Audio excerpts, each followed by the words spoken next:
Buenas tardes.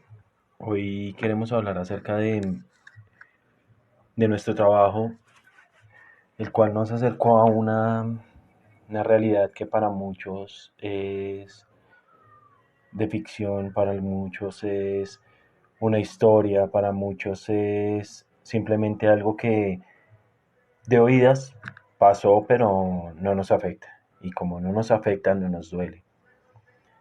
Conocemos el testimonio de esta mujer en mi caso, por cercanía, una persona muy cercana, y lo que ya se leyó en el trabajo no vale la pena repetirlo. No vale la pena no porque no es importante, no porque no duela, no porque se haya llevado los años, no porque haya hecho estragos en la vida de más de una persona, haya traído muerte, desolación, pobreza, sino porque nosotros debemos ser conscientes de que hay algo más allá, el pasado que va atrás. La persona que nos cuenta este testimonio llora contándolo, inclusive cuando empieza a recordar más cosas, le da una especie como de terror y decide no contar más.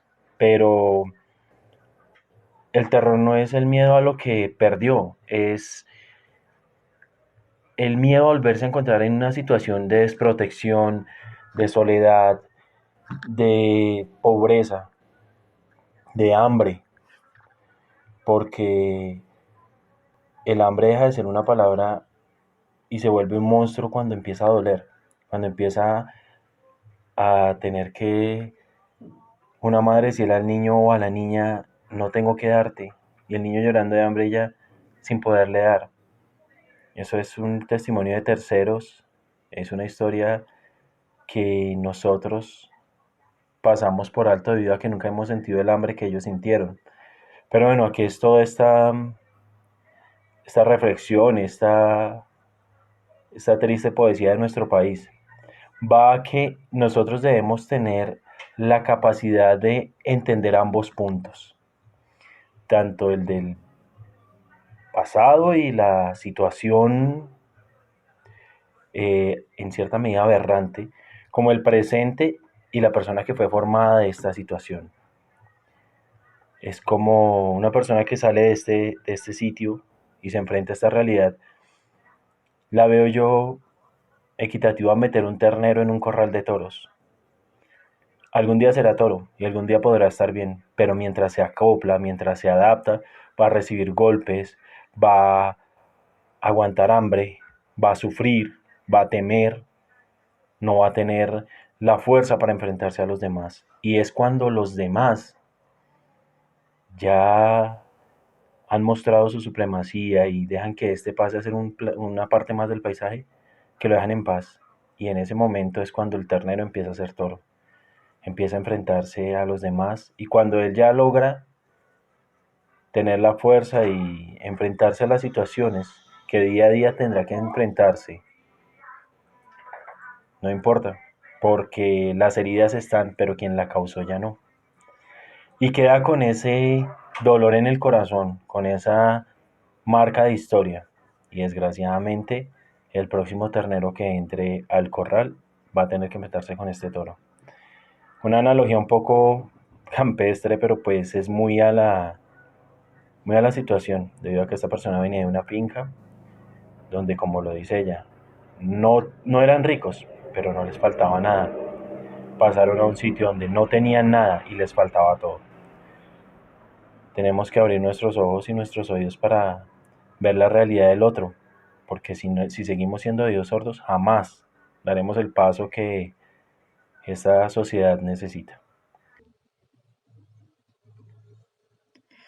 Los hechos ocurrieron entre los años 1950 y 1960 en la vereda Tierra Adentro, Finca Chagres.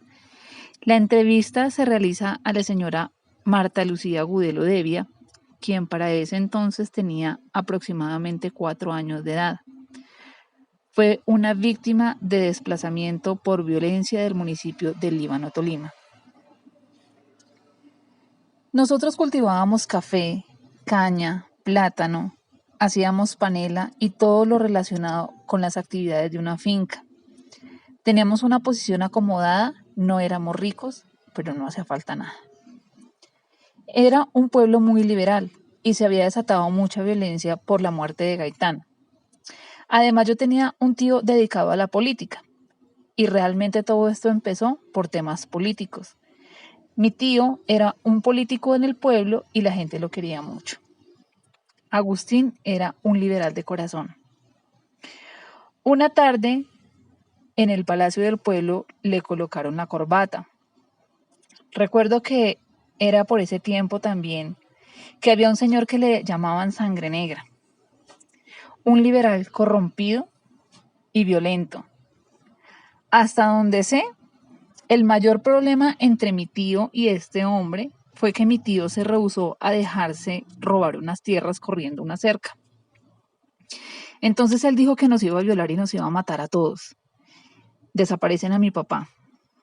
Igual él, Sangre Negra, se fue a buscarnos, pero a mi mami le dieron aviso y una amiga de ella nos sacó en un camión de mercado que iba hacia Murillo y allí terminaron de cargar para cubrirnos y podernos traer a Bogotá.